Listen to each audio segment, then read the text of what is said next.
Alrighty, so we got our blank draft board right here. We're using the mock draft tool at Pro Football Network. We got our draft board right here in our hand, man. So we're going to read off that. We're going to plug them in right here on the screen. Hope you enjoy this, man, and hope you are excited for the draft. We're 8 days away. Today's Wednesday, April 19th. Yes, I had to check the date. The week is flying. This whole month is flying, man. Time is flying. I'm in my mid-40s. Come on, man. Time is flying, and the Raiders aren't winning anything. And I'm sitting here waiting in my mid-40s. So let's get into this, dude. The number one overall pick. You guys already know it. It's going down right now in the news. They're pretty much pegging him guaranteed number one overall. The odds makers are going in favor of it. Bryce Young, number one overall to the Carolina Panthers. They trade up 9 spots with the Bears about a couple months ago. And they get their guy here. They get their quarterback, Bryce Young, number one overall out of Alabama. I like his sidearm throw. I like his football IQ. Once again, I'm not fully sold, though, man. I'm a fan of this guy right here, C.J. Stroud, who goes number 2 overall to the Houston Texans. I think they get the right guy right here, C.J. Stroud. Not saying Bryce Young's the wrong guy. I'm just saying this is the quarterback that I'm after. If I'm drafting a quarterback in this league, I'm going for C.J. Stroud. I think he is the best quarterback available in this draft. Oh, the best quarterback to draft in this draft, but you're going to have to get him in the top either 1 or number 2 overall. Give me your thoughts, though, Raider Nation, what you think of C.J. Stroud, if you would like the Raiders to move up to get him. I don't think the Texans will allow it to happen. However, or the Panthers, depending on if they're going to take C.J. Stroud. I just see so much similarity as in Derek Carr and C.J. Stroud. I think he's a very similar throwing style. Very similar pocket presence, despite the happy feet that Derek developed after the injury. And I'll say that. Derek Carr did have happy feet after the injury, looked scared at times in the pocket. I think you're getting a 2015, 2016 version of C.J. Stroud with a ton of upside. Derek Carr throwing style, as I mentioned earlier. Good feet in the pocket. A good awareness, and he'll use his legs when he has to. So I think C.J. Stroud's a huge upgrade at the quarterback position if the Raiders were to draft him. But I want to know your thoughts, Raider Nation, what you think of him. And I haven't really heard anybody say that about C.J. Stroud. Something I said early on back in December when somebody asked me, a fellow Raider fan asked me, hey, what do you think of C.J. Stroud? I go, dude, I think he's very similar to Derek Carr. Very similar, man. And I'm a fan of Derek Carr. I just want to be very clear. I've been critical of Derek Carr, but in 2014, that was my quarterback, man. I wanted the Raiders to draft him. However, we saw some things in Derek, some flaws that needed to be fixed, and they weren't, McDaniels and Ziegler were unable to address it. They did get him the best receiver in the league, but they were unable to accelerate Derek's game, man, and Derek's not with the Raiders anymore. So, at the quarterback position, let me know your thoughts, C.J. Stroud. If you would want the Raiders to trade up, I have one of my best friends, man. He wants us to trade the farm to get C.J. Stroud. So let me know what you think, man. I know it was a little bit of a rant there, a little bit of a ramble, and I might have repeated myself, but it's okay. We're just freestyling. We're just doing a mock draft. We're having fun, just like everybody else. We're going to be wrong, just like everybody else. I'm just joking. Actually, my mock drafts usually line up pretty accurate. So if you're not feeling what you're hearing, you're more than welcome to go listen to something or somebody that may be wrong, because I don't think I'm going to be wrong on my draft. But anyway, let me know what you think. I'm not trying to be... actually, I'm trying to be right, because I'm putting this on the internet. The Internet GM, Raider Dave, in full effect right here. Number 3 overall, the most trendy pick, Will Anderson, edge rusher out of Alabama, goes to the Cardinals. Man, if you watched any of my mock drafts in the past, you knew I was high on freaking Isaiah Simmons a couple years back. Raiders had the number 12 overall pick. Of course, Isaiah Simmons did not fall to them, but the Arizona Cardinals always get my guy. They got Isaiah Simmons, and then the year after, they got freaking Zaven Collins right before we made the worst pick of all time, Alex Leatherwood. So, yeah, by the way, some of those picks were the worst of all time. Alex Leatherwood, Damon Arnett, yeah, I could go on a tangent on that. Those guys weren't even in my unfree agent. Those guys weren't even on my unrestricted free agent board, dude. So... or undrafted board, I should say. Not unrestricted, but undrafted free agent board. So I'll just say that. And I am rambling. I'm talking fast. Let me slow it down. Let me take a deep breath. All right, cool. There we go. Number 4, the Colts. The Colts, man. It's just like a calm. It's like Indiana's like calm and cool. Yeah, check this out. Anthony Richardson. Boom. Number 4, dude. That team's been trying to turn the corner for the last couple of years. They took a huge dive last year. We lost to them. That sucked. Yeah, dude. Anthony Richardson, ton of ceiling here, ton of upside, dude. Tested well at the combine. The only concern really, dude, is playing experience and the fact that he does have some inaccurate passes on film. Other than that, he was one of my favorite quarterbacks to watch last year. I enjoyed watching Florida football and ranting about Anthony Richardson because I was like, the Raiders got to get him. But now that, everything's in and we know what we need, we got Jimmy Garoppolo, everything's kind of fallen into place to a certain degree. We got our, they say the Raiders are regressing. I don't know about that. The Raiders are going to build through the draft. Every team should always build their foundation through the draft, but there's some teams that are in a win-now situation. So a team that could be in a win-now situation and they need to stack up their defense is the Seattle Seahawks, man. They're competing like hell with the freaking 49ers. They did a great job last year in adding secondary. This time, they get Jalen Carter, defensive tackle out of Georgia. He gets his, and this is his value right here. He's a top 5 pick. So right here, perfect position for Jalen Carter. Perfect team fit, I think, with the Seattle Seahawks. They got a great secondary they drafted last year. I thought they played pretty well. And this could change things for them on the defensive side of the football. Now, the Lions, man, they get rid of Jeffrey Okudah, top 3 pick a few years back. They get Christian Gonzalez here, 21-year-old cornerback out of Oregon. Dude, he's like 6'2", 200, I believe, ran a 4.3 40, so tons of like wingspan, you name it. I mean, this dude is on the rise to shut down one side of the field. I don't know if it's there yet, but, this is the guy right here. They're going completely upside. They got a defensive mind on the sidelines over there with them. Detroit was a fun team to watch last year. They're a fun team. I think Christian Gonzalez is a perfect fit, man. Now, right here, number 7, we're gonna entertain a trade here. And this might not be realistic to some of you. This is realistic to me. I'm not going to get into too much detail, but if you remember 2018, John Gruden, 2018 draft, I believe the Arizona Cardinals needed Josh Rosen. They wanted Josh Rosen. It was pretty well known they were going to trade up to get him. And the Raiders only get a 3rd-round pick in return. What the hell were you doing, John Gruden? I mean, dude, you could have got the future number 1 overall pick out of the Arizona Cardinals in 2018. I don't know what they were thinking in value, or if it was impulsive, if they just pulled the trigger, got the phone call, and it's like, yeah, we'll take the 3rd-round pick. I don't know what the heck they were thinking, and I didn't know what the heck they were thinking when they drafted, like I said, Damon Arnett and Alex Leatherwood. And you can turn off the channel. If this gets annoying, trust me, I'm annoyed. I get annoyed every time I think of the draft because it starts reminding me of these terrible draft picks from the past. And I know they made up for it with other draft picks in other parts of the rounds, but still, some of those are way too much of a reach, dude. But anyway, the Titans, they offer the Raiders their number 11 overall pick in exchange for their number 7 overall pick. However, the Raiders, as they're fielding this phone call, Dave Ziegler, one of the smarter GMs that has ever been in the Raiders office, I'll say that. Hey, only one offseason. I like Dave Ziegler. I'm going to say it. I'm a fan of Dave Ziegler. We got 12 draft picks this year for a reason. We had a good draft last year with very limited picks for a reason. Check this out. Boom, we're getting Tennessee's future number 1 overall, or not number 1 overall pick. We're getting their future 2024 1st-round pick. We're also asking them in return for a 3rd-round pick. Now we're gonna now Tennessee's gonna propose the trade, and the Raiders are gonna accept this. Boom, you see it right there. It's accepted. Now, if you think that's not realistic, let's have a battle in the comment section for this video. Yeah, I'm game, dude. I want value.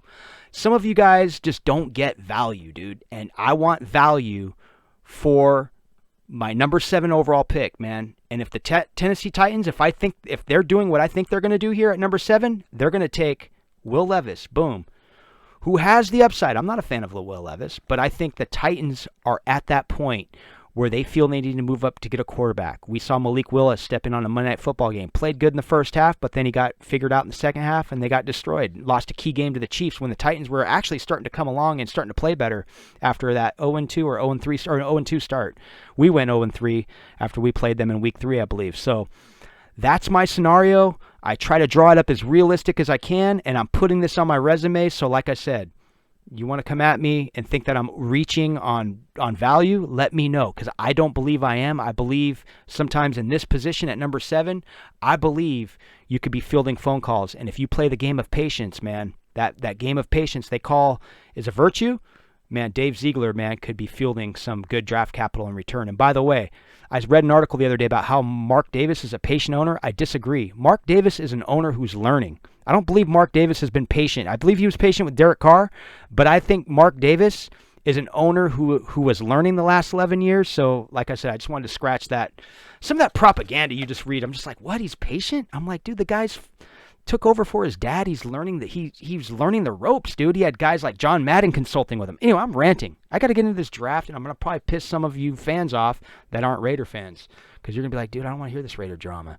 I know, it's drama. It's drama. For real, dude, it's drama. But anyway, right here, the Atlanta Falcons, they get Tyree Wilson, who should be a top 10 pick, I'm thinking. Leaning on a top 10 pick there. It's tough to say, man, with, so many different edge rushers coming off the board. And the way they're ranked. But I think Tyree Wilson will go in the top 10 because you got Nolan Smith, man, who really is climbing the boards. But we'll see how things settle in. So, Chicago Bears here, number 9, Paris Johnson Jr. Great fit right here. Justin Fields, he was on my fantasy team last year. He did some damage. I think Paris Johnson could help him do some more damage, man, in that offense. So, and we'll see what his real potential is, man, when you get some more help there at the offensive line. Eagles, man. I think a lot of people will like this pick. Bijan Robinson, dude. Great fit right here for this offense, dude. They use all of their running backs, man. I mean, all of their running backs they were using last year. But Bijan Robinson is a game changer. Good protection in the backfield, too, for Jalen Hurts. You're just adding another explosive weapon to your offense. I'm just going to check the time here real quick. We're 10 picks in, and we are about 10 minutes in. So cool. Just want to make sure I'm timing everything good here, so bear with me, man. Raiders. Number 11 overall, dude, you already know, man. You already know, dude. Devin Witherspoon all day right here. My favorite cornerback in the draft. I'm drafting him for so many reasons, dude. I think he has the upside to be the shutdown cornerback in the league. I'm talking the cornerback that you know who the hell he is, dude, and you know that I'm talking Hall of Fame cornerback right here. Maybe not Hall of Fame, but I'm talking that's what I'm looking at him as a Hall of Famer down the road. In the beginning, he's going to be a scrapper, dude. This guy's going to freaking fight off the line like you've never seen, and this is the guy I draft for one specific reason. I'm sticking him on Travis Kelce. I'm going to make sure that we're irritating and getting under Travis Kelce's skin every single play. Even if he gets a flag, I'm telling this guy to hand fight Travis Kelce all day off the line and get into that soft zone coverage and just create hell for him, dude. Because one thing Devin Witherspoon, a lot of experts don't talk about, is where he lines up in the soft zone. He has good instincts in that, and that's where Travis Kelce likes to do his damage. So, once again, Devin Witherspoon might not be the complete answer, but he's one piece to solving that problem, man. So, and, you can line him up on the best receiver. I believe you would put him on the best receiver. So, I'm exaggerating a little bit on the Travis Kelce, but you got to think with so many different schemes and so many different looks, Devin Witherspoon's my guy to get after the quarterback too as well on a blitzing corner on a cornerback blitz. So, thoughts on that? Let me know what you think. I get a little excited because I think Devin Witherspoon is the answer for that, for our defense, man. Gotta get a corner, man. It just helps your front seven so much. And I hate it when teams have a front seven that's starting to excel and they don't address the cornerback position. You have to do that in this situation. And that's why we got Christian Gonzalez to the Detroit Lions. That's a team that came on strong last year. Man, and they lost Jeffrey Okudah, who didn't really work out. They only got a 5th-round pick in return for him. So therefore, when it comes to this stuff, I think you add that cornerback that could have that potential to shut down one side of the field, changes everything, man. And, look at the Lions and the Raiders, man. They've been trying to build through the draft the last 20 years. Texans, man, number 12. Perfect fit right here. You guys already know. They get C.J. Stroud. Now they get Jackson Smith. Butchered his name, dude. Damn it. So many times I say his name, I never butcher it, and I just butchered it while I'm recording, but it's all good. We're going to go JSN, number 12 overall. Perfect fit right here. Man, good team chemistry. Teams are doing this. As far as drafting the go-to wide receiver from college, you saw it with Joe Burrow and, what's his name, dude? Why am I forgetting? It's Jamar Chase. So you got Jamar Chase, Joe Burrow. Man, that's just team chemistry right there. That's just chemistry, man. Why not? So right here, JSN to the Texans. And I did not mean to butcher his name, man. Just talking fast. So number 12, Broderick Jones, man, to the Jets. Good fit right here. You get the Georgia tackle. The Jets, man, their running game was strong last year. Their defense was strong. They showed some signs here and there. Jets, you never know when they're going to turn the corner, but building in the trenches, nothing wrong with that. Number 14 overall, you got Peter Skoronski, Northwestern offensive tackle. I think he's going to be a guard more likely in the NFL, but I think the Patriots will know how to utilize him. Good inside hand usage, good leverage. So, He's all across the board, man. He could be a top 20, could be a top 10, could be a pick for the Raiders, man. Some have him mocked there. So thoughts on Peter Skoronski, but probably nothing exciting to talk about there other than pushing dudes around and, seeing if he can dominate in the trenches and open up holes for Josh Jacobs. But other than that, thoughts on offensive line in the top 15. So number 15 overall, the Green Bay Packers, they select Jordan Addison, wide receiver out of USC. I think a lot of people have him on the mock. He went to Green Bay in our draft as well, our mock draft league that we play in. I thought that was a good pick. I think somebody might have criticized that pick, but I can't remember, but I think it's a good pick. Green Bay, man, it's hit and miss on wide receiver the last couple of years, and they did lose Devontae Adams, man, and they still have not replaced him. So Jordan Addison has a ton of upside there. And number 16, let's scroll down a little bit here. So number 16, the Washington Commanders, they get, check my freaking board here. Let me check my list here, man. Actually, I got to turn the damn page. That was freestyle, by the way. That was all freestyle. So anyway, now I got my notes out. Now we get to pick number 16 here, and the memory went a little short. But anyway, the Washington Redskins right here, they get Cam Smith, cornerback out of South Carolina. A lot of people have him as a top corner. Definitely worthy of a top 20 pick. I think he's actually a really good fit with the, I want to say the Redskins, but the Command. I think he's a really good fit with the Commanders here, man. History proves they've been pretty good, pretty solid when it comes to the cornerback position. But I think right here, number 16, why not get a corner and solidify your secondary up there? And then the Pittsburgh Steelers, man. I think everybody kind of likes this pick here, Joey Porter Jr. I don't think they really pass on him here, man. Guy's known in the state of Pennsylvania, Penn State. His dad played for the Steelers. You name it. Good long corner here, man. That with that shutdown upside, some had him mocked in the top 10 early on in their 1.0 draft mock drafts and stuff like that. But we'll see how it shakes out in the draft.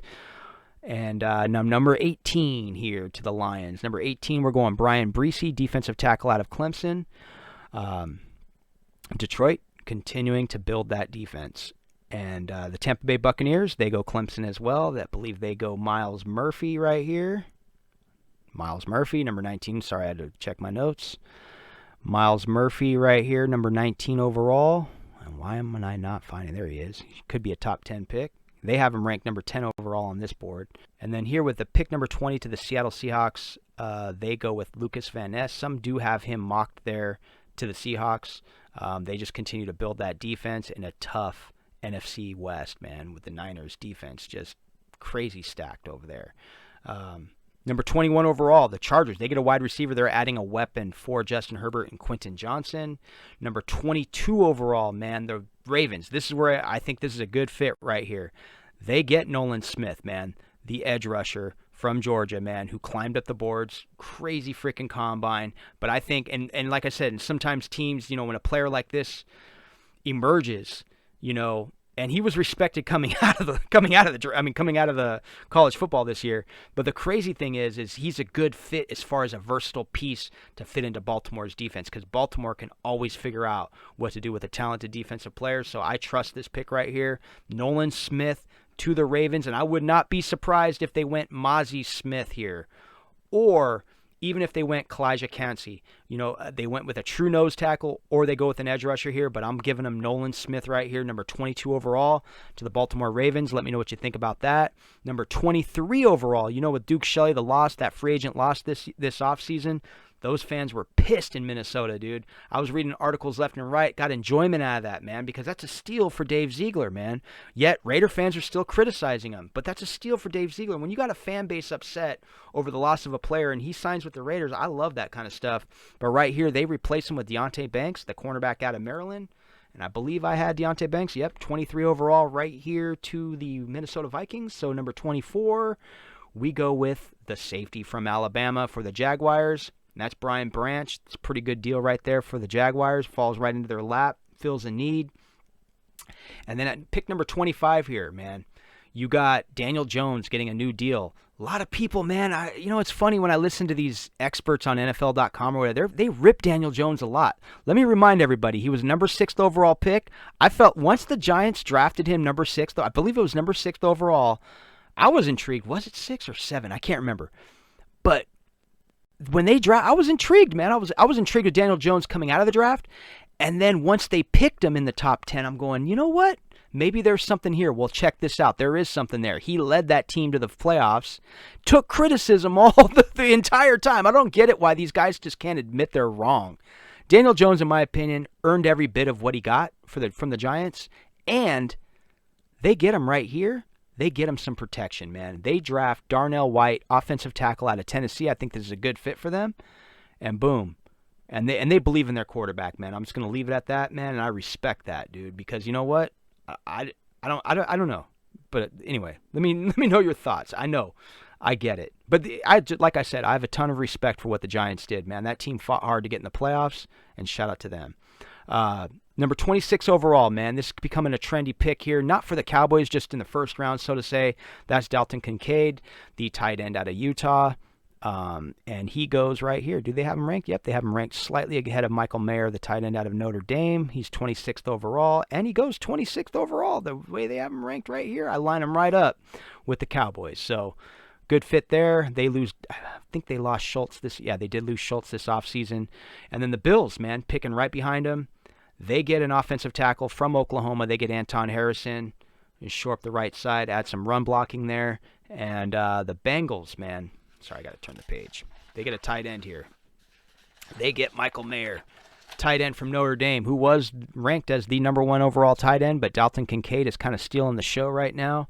A lot of people like him, and rightfully so. He's an explosive player, but Michael Mayer seems to be the most well-rounded tight end out of this class. He goes number 28th overall, which is a good fit here for the Bengals. Number 29 overall to the New Orleans Saints. The Saints, they select Kalijah Kancey, defensive tackle out of Pittsburgh. I know a lot of people like Kancey. I do too. I'm just more intrigued with Mozzie Smith, dude. There's just some things about Mozzie Smith that I know. There's little things I look for in a player profile, man, or whether it be film or highlight reel, whatever.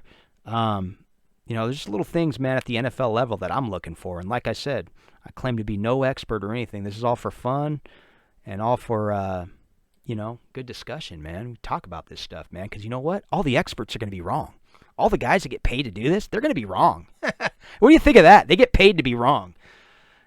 Alrighty. So I had to cut it off, man, and my doorbell rang, dude, and I got these. Dude, these just came through UPS, dude. Had to sign for it. They rang the doorbell, interrupted the show, everything. But it's all good, dude. We did everything in the safe way. Made sure nothing got stolen off the porch. You know how it is out here in Southern California. You gotta secure your package quick, dude. You know what I'm saying? You got to secure your package quick. They can't just leave it at the door. They got to ring your doorbell out here because somebody will steal it within 5 minutes. But anyway, we're going to open this up at the end of the show. So we have 2 picks left. We're talking up our this year's Super Bowl contenders. You got the Philadelphia Eagles and the Kansas City Chiefs. What do they do here? So let's get into pick number 30 here for the Super Bowl runner-up. Just came up short in that Super Bowl with a holding call on James Bradbury, on Juju Smith-Schuster in the Super Bowl.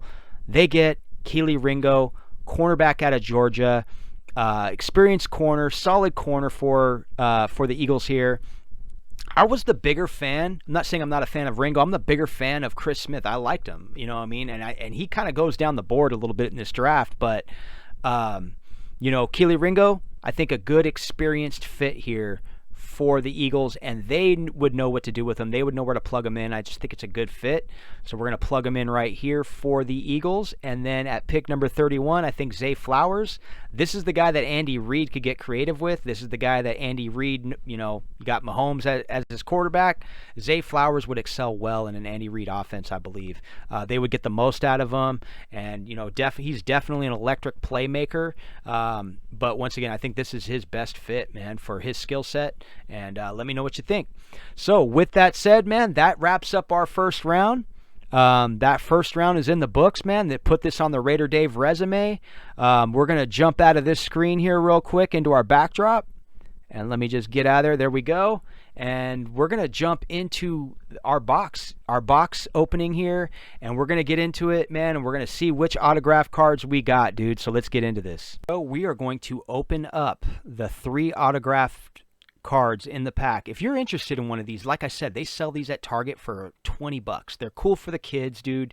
You get 5 packs of cards in there of all randomly inserted rookies on their college team. You know, it's all meant for the draft. It's a cheap version. You're not going to be a millionaire if you open up and find a rare card in here. This is just for fun. But anyway, but as far as those who pay top dollar, I just want to say, I buy that stuff up at garage sales a few years later after you've given up on it.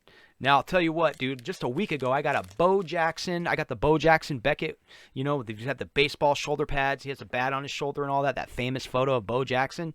Check this out, dude. I got that for $1. That retailed for $3 back in the early 90s when it came out, when I wanted it back then. But guess what? I was in my mid-40s, strolling a garage sale, saw dude's freaking collection, dude, at a garage sale, and literally asked him what he wanted for the Bo Jackson. He said $1. So I got it for $2 under the 1990 price, dude. So shout out to hedging inflation right there. But anyway, let's see what we got here, dude. All right. So we got a Chris Rodriguez rookie running back autograph card here. Chris Rodriguez right there. Boom. Running back out of Kentucky. Who could be drafted? This guy could be drafted, by the way. This guy, there we go. Boom, you can see him right there. There it is, right there. So this is the value that you get for $20. And then you get a whole bunch of, you get like 5 packs of randomly inserted rookie cards. Ooh, I like this one, dude. I got a good one here. I know this guy's going to get drafted. Well, yeah, he's a 6th rounder probably, I would say. Maybe a 7th rounder. We'll see. Let me know what you think. But I got Mekhi Gardner here. Kind of like that one. I got a running back and I got a cornerback, dude. 1 pack. Boom. Cool, and I got more of these boxes, guys. I got more of these boxes. So what I'm going to do is, like I said, each round show that I do, I'm going to open up a box. When we get to the last show, I'm going to open up the box with the autographed mini helmet. And I can't wait to share that box with you. I get that on Pristine Auctions. You got to check that one out, dude, because I'll explain that when I get that box. But when we do that show, I'll open that box and, hope it's entertaining and good content for you, man. But check it out right here.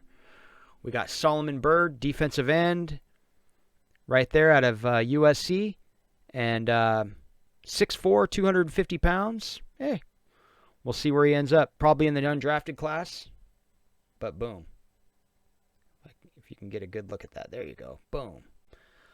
That's it, dude. That's it. We're going to call it a day, man. I'll see you guys for round 2. I'm Raider Dave. This is GrimeCast. Hope you enjoyed it. I'll see you in the next round. Peace.